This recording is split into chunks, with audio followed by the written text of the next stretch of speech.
So I get asked quite a few times to talk about what I'm working on in my game. Now, people who have followed my journey from the beginning will see that I'm working on the same thing a lot all the time, and that for my irons, let's just talk about irons today. It's about controlling loft. Now, if we look back to July 2019, I released a video with my Orca golf club fitting, and I'm going to put a screenshot up now into like the corner somewhere. And you can see there that the numbers are just awful. So ball speed 101 mile an hour. I mean, that, it's fine. 101 mile an hour is fine. It's, it's not super fast, but it's not super slow. But look at that launch angle of 29.1 degrees. That is ridiculous. That is so bad. That is why I lose distance. That's why I balloon it in the air. And if it's into wind, that ball is going nowhere. It's travelling 140 yards, which, to be fair, isn't that bad.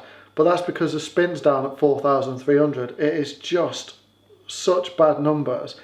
So for the past 18 months, I've been working on controlling loft. I can't emphasize how important it is to be able to control the loft of the golf club. So what I'm going to do today is I'm going to go out into the cold, into the garden, and I'm just going to show you what little things I've been working on and what the difference is between then and now. Now, these things that I've been working on aren't quick fixes. It's not like I've been working with Dan for ages on this, and it takes a while to get used to doing it. Me 18 months, and even now I can sometimes get wafty, especially with more lofted clubs. So we're going to go out into the garden, and I'm just going to talk about a few things that I've worked on. We've got quads so we can show numbers and data and the differences. And hopefully these are things that will help you in order to maybe control loft as well. Right, so I've set up the GC quad and the iPad to show you, basically so I can show you the numbers afterwards. But I'll talk through the numbers as I do them anyway, just so I can, ice everywhere. So in essence, what I was doing beforehand was I was getting to the top of the swing, but I was so inside and then coming in and flipping at it.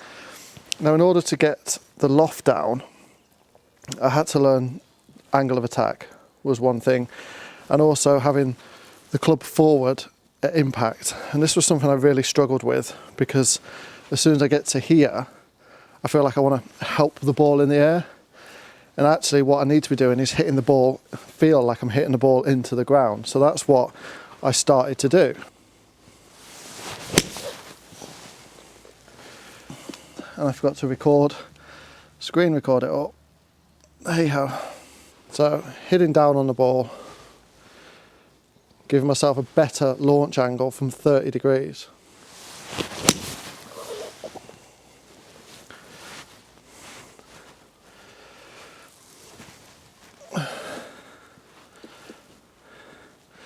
And if we look at those numbers then, for example, if I pull those up, so I can talk through them at the same time. Ball speed 122, so it's 22 miles an hour up on what I was getting 18 months ago.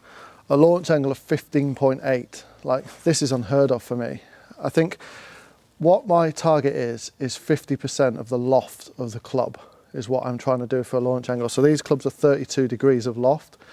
I'm trying to get a launch angle of about 16 degrees for them. That's what I'm working basis on and what I'm working towards, so that is perfect. Spin was 7,789, little bit high, but not ridiculously high. Carry 166, I mean total 192, neither here nor there.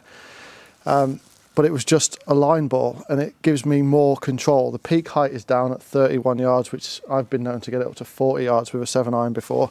So all in all, that is exactly what I'm trying to do when it comes to a 7-iron.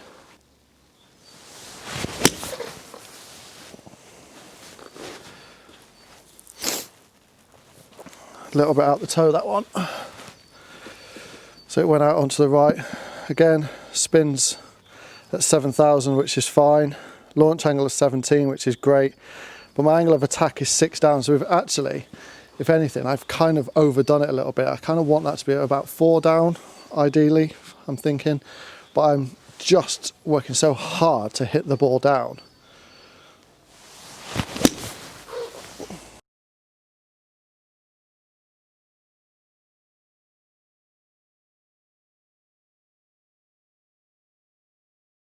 launch angle 18, spin at 6. It's between 6 and 7 is where I want it. And this is just me doing a golf swing shot. So this is me on a course. If I want to bomb one out there, I can put the club forward and get it out at about 180. I'm looking for plus 120 ball speed.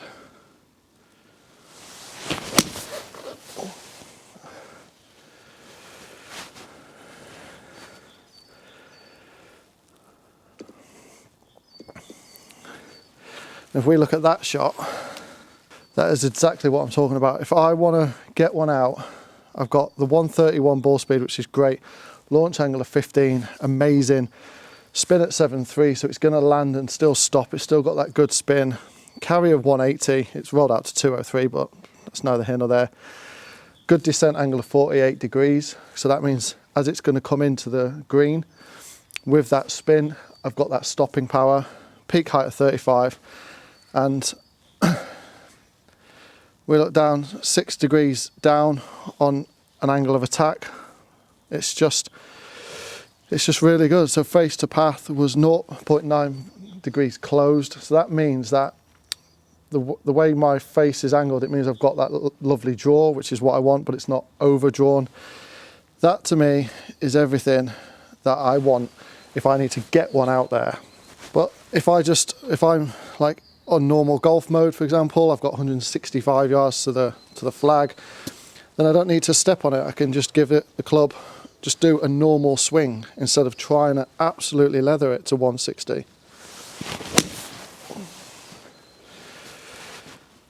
I mean, that's carried 167, so a little bit too far. But you look at these numbers compared to where they were 18 months ago when I was like full power, I was at 140 yards. Now I'm at 167, and to get that 140 yard shot with a 7-iron, it's just a chip. It's like I don't even have to leather it anymore. It's just a little chip. There you go. That's travelled 135. It'll roll out to 140, and I feel like I put no effort into that swing, none whatsoever. Really want that to roll back, like just roll down. But what that then does is it translates into all the other clubs as well. So if I've got my 2-iron here,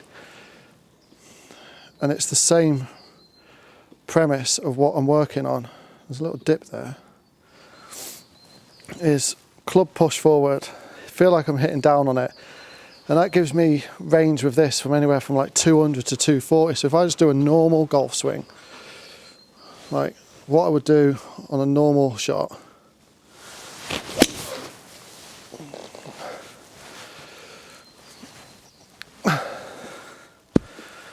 that's giving me 200 yards, launch angle of 12, a little bit low spin, but I did catch the ground first. But if I need to step on this, like really need to get after one of these, I can do it.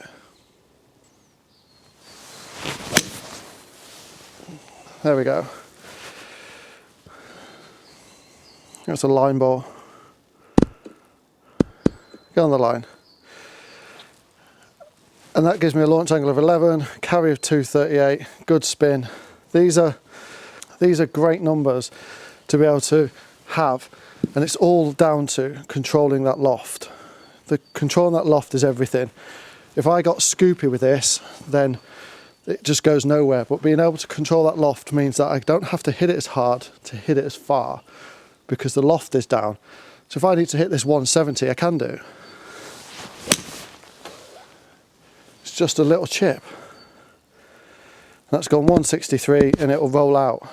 Whereas before, I would have to hammer these shots, like really go after them in order to get the distance I want, because I was flicking at the ball. If we go back to the 7-iron, I'll show you what I'm working on. So the first thing you can't do is sway off the ball. You sway off the ball, you're swaying on the ball, and you're trying to recover everything by using your hands. So you have to keep the right hip in line, and that means turning. And this is where you see me straighten this leg, may not look pretty, but I'm doing it for a reason, because I need to straighten that leg. Because if I keep it bent, I find myself doing this. So I need to keep that leg straight in order to do that turn. The second thing I'm doing, I'm trying to keep my hands higher to give me a better sort of path, basically. Don't know what the word is. Better plane, path, whatever. Because if I'm coming around like that, I've got to flick the club to get it back on its correct path. Whereas if I keep the hands high, it's easy to do. And the last thing I work on is I always do a forward press. So like you will see me doing that. It's deliberate because I need to be producing left loft. And once I start getting my swing into a place where it needs to be, I can start neutralising that. But for the time being, I need to be pressing forward. The last thing is I want to feel like I'm hitting down at the ball, not scooping up at it. So it will mean big divots and fat shots where you practice it. This is why it's taken me 18 months to get to it. If I need to, I can just de-loft this club, do an easy swing and get my 165 to the green.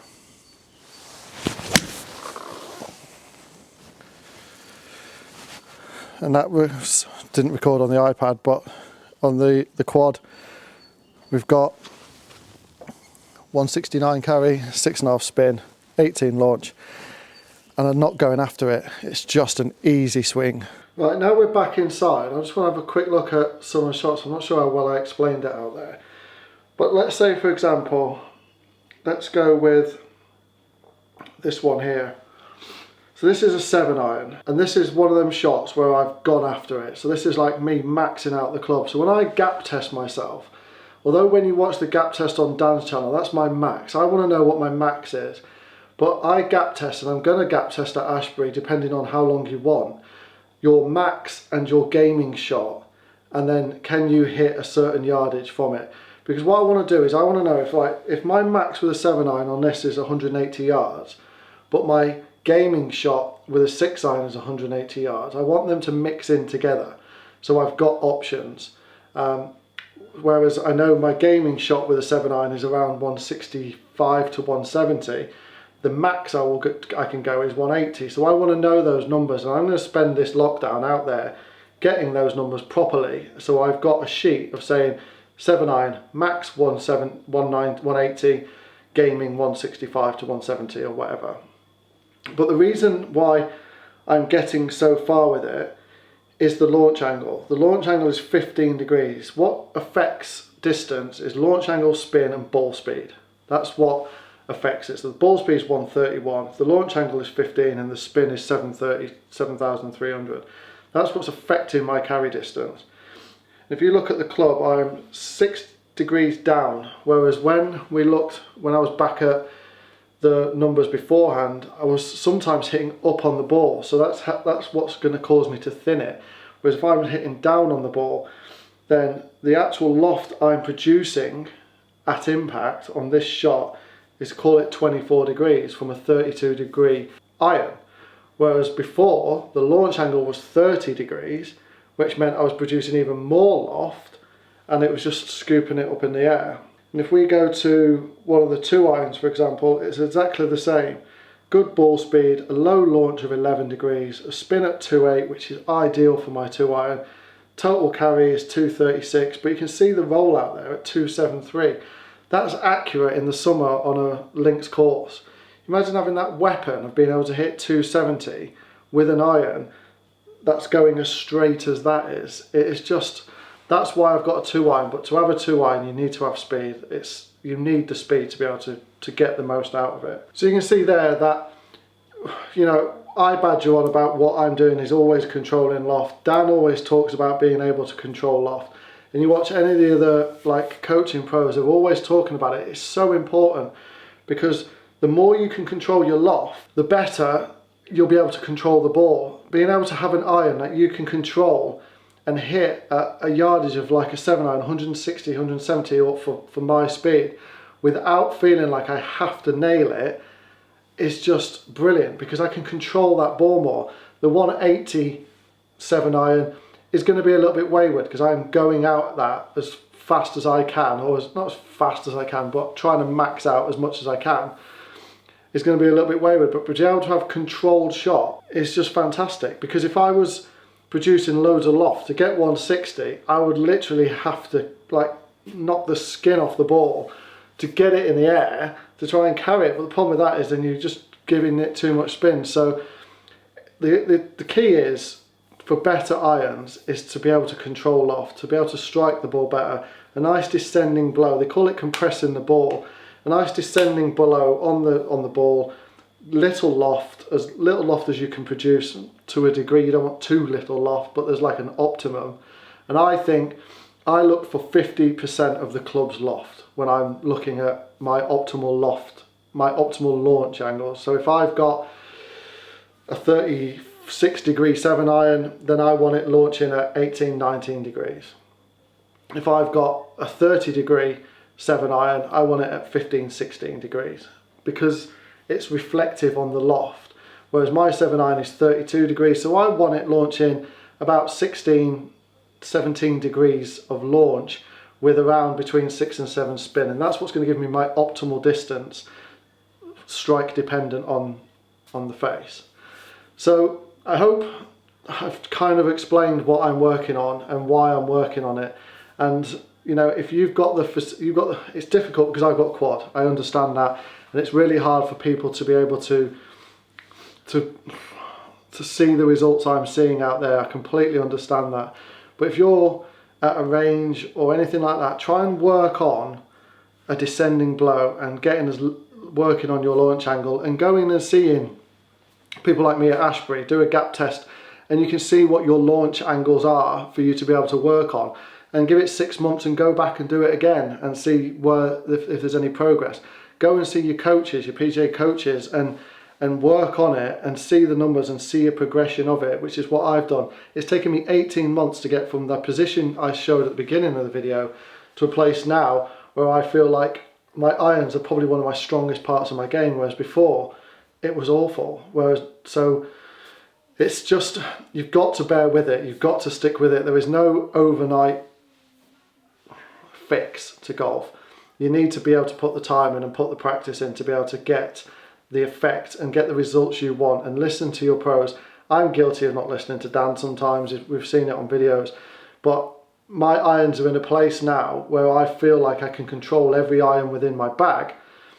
I just can't control my driver. If I can get my driver in order and I can get my wedges in order, I think my game will it'll be like a light bulb moment for my game where it all just works at the same time. Because at the moment I'm relying too much on the 2 iron to keep me in play, my 3 wood to keep me in play, and then when I'm nearer the green I'm just lofting and I'm losing shots because I'm coming up short by not being able to control that loft. It's difficult for me to look at a lofted club and press it forward and feel like I'm giving a descending blow. The mentality in my head says I must scoop under it, but all that's doing is making me thin it. And if you look at the R&D vlog, I hit 180 yard 56 degree wedge. It's not because I'm massive, because I thinned the tits off it and I hit it 80 yards through the green. So, and that is because I'm getting wafty. I'm releasing the club too early. I'm presenting that leading edge at the ball and it's just thinning. Whereas if I was descending on it, it's very difficult to thin it. Well, I hope you've got something from that as much as I can and I'm going to do other things that I'm working on out there during the next sort of 6 weeks. I'm going to get up to Ashbury and do some other things as well, but it's the best you can do at the minute. Having been able to have the facilities like quad and that, I know is more than most people have got, and it helps me work on my game. But just get out there if you can, swing some clubs, keep the muscle memory there. If you can hit some balls in the garden if you've got a net and things like that. I've been asked where I got that net from. I'll put a link in the description of here. It was off Amazon. It was £140 I think it was. There are cheaper ones on eBay for £75, but just look at the ply of the netting. The ones on eBay are 4 ply. The one I've got is 7 ply, so it's a little bit safer for me knowing that the ball's not going to go through it. So I'm kind of paid a bit extra to be able to have that confidence that I can hit in that net and it's not going to go through into next door's garden and cause me loads of money in damage. Right, I'm going to leave this vlog there for today. No Vicky. Just me and golf today, but she'll be back tomorrow, probably with Ham. We'll have to wait and see. But if you are new to the channel, hit that subscribe button. Thanks very much for watching. Please give this video a like. And if you've got any questions about anything that you want me to talk about or work on or show you from my sort of side of things, trying to describe it in as layman's term as possible, please put them down below. Please comment down below, and I'll try and use this lockdown to answer as many as I can. But otherwise, stay safe. Hopefully golf comes back soon, and I'll see you all again soon.